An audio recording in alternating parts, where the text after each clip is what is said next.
Hello दोस्तों, आप सभी का एक बार फिर से स्वागत है आज की एक और डरावनी कहानी में। अगर आप चैनल पर नए हैं तो वीडियो को लाइक और चैनल को सब्सक्राइब जरूर करें। और अगर आपके साथ भी कोई डरावनी घटना घटी है तो स्क्रीन पर दिए गए व्हाट्सएप नंबर पर हमें ज़रूर शेयर करें।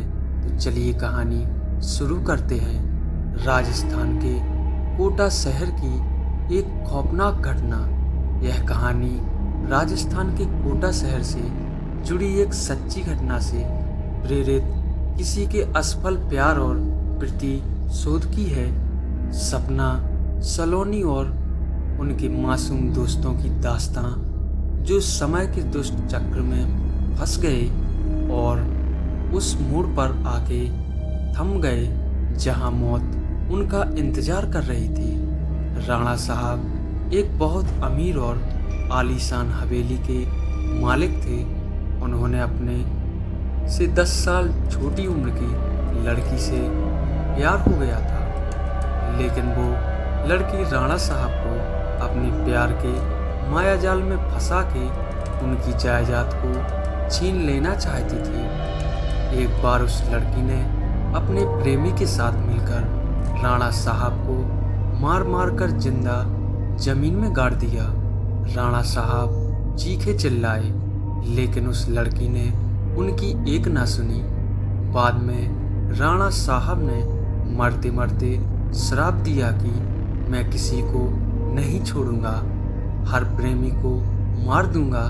जिस तरह मेरे साथ धोखा हुआ है, मैं हर प्रेमी को मिटा दूंगा, मैं सबको मिट्टी में मिला दूंगा। और राणा साहब की मौत हो गई।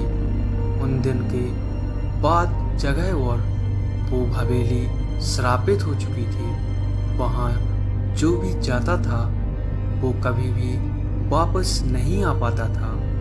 आज भी राणा साहब की प्रेत आत्मा वहाँ घूमती रहती है। कुछ दिनों के बाद उस हवेली पे एक प्रेमी कपल वहाँ घूमने के लिए आए। सपना और रजत उन दोनों की सगाई हो चुकी थी, लेकिन शादी करनी बाकी थी। सपना अपने घर में किसी को कुछ बताए बिना रजत के साथ आई थी।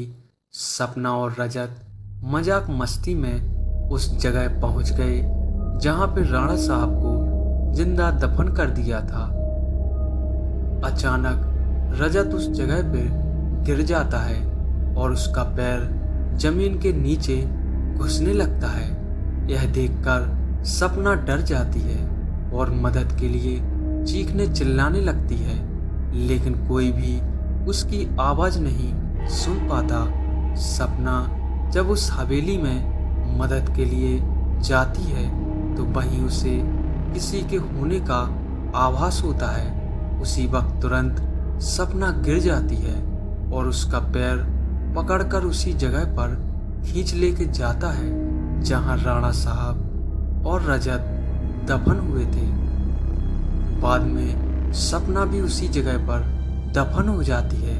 कुछ दिन बाद जब सपना अपने घर नहीं पहुंचती, तब उसकी बहन सलोनी अपने पति समीर और कुछ मित्रों के साथ उसे ढूंढते ढूंढते उस हवेली में पहुंच जाते हैं। समीर एक पैरानॉर्मल एक्टिविटी का एक्सपर्ट है। जहां वो सब उस हवेली पर पहुंचे, तब समीर को पता चल गया कि यहाँ पे किसी बुरी आत्मा का वास है।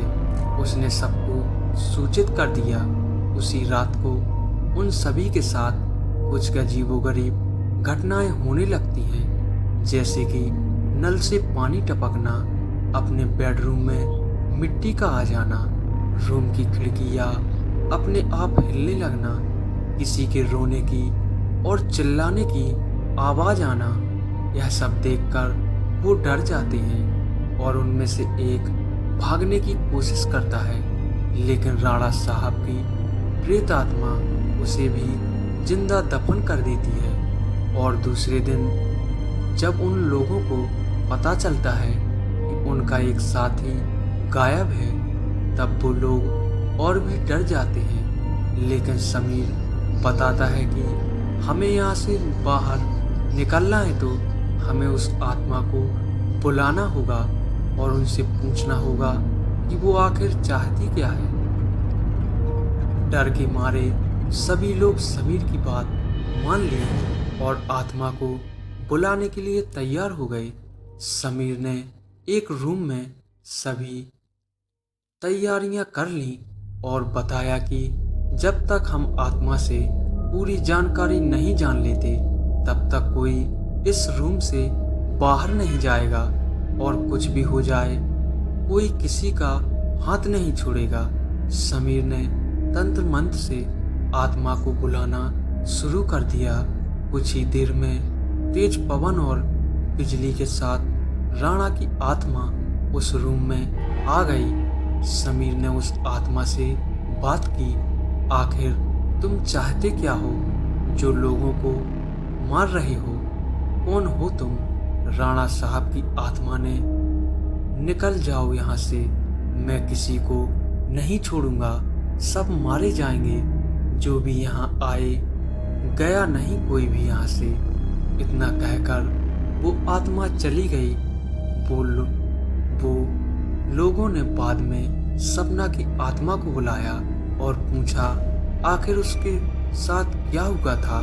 सपना की आत्मा ने उन सभी को सारी हकीकत बता दी और बोली, मुझे राणा साहब ने जमीन के नीचे दफन कर दिया, प्लीज मुझे यहाँ से निकालो।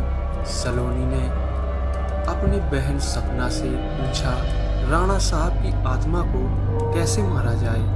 सपना ने बताया कि जहाँ राणा साहब ने सबको दफनाया है वहाँ पास में माताजी का त्रिशूल है। उस त्रिशूल से राणा साहब की आत्मा को मारा जा सकता है और इस महल को उनकी चंगुल से बचाया जा सकता है। इतना कहकर सपना की आत्मा वहां से चली गई। समीर, सलोनी और बाकी दोस्तों लोग तुरंत उस जगह पे गए जहां राणा साहब को दफनाया गया था। राणा साहब की आत्मा ने उन सभी को त्रिशूल के पास जाने से रोका, लेकिन सलोनी किसी तरह उस त्रिशूल के पास पहुंच गई और उसी त्रिशूल से राणा साहब पर वार कर दिया। कुछ ही देर में राणा साहब और उनके साथ वो सभी आत्माओं को मुक्ति मिल गई। दोस्तों, यह छोटी सी कहानी आपको कैसी लगी कमेंट में हमें ज़रूर बताएं और वीडियो को लाइक और चैनल को सब्सक्राइब ज़रूर करें। धन्यवाद।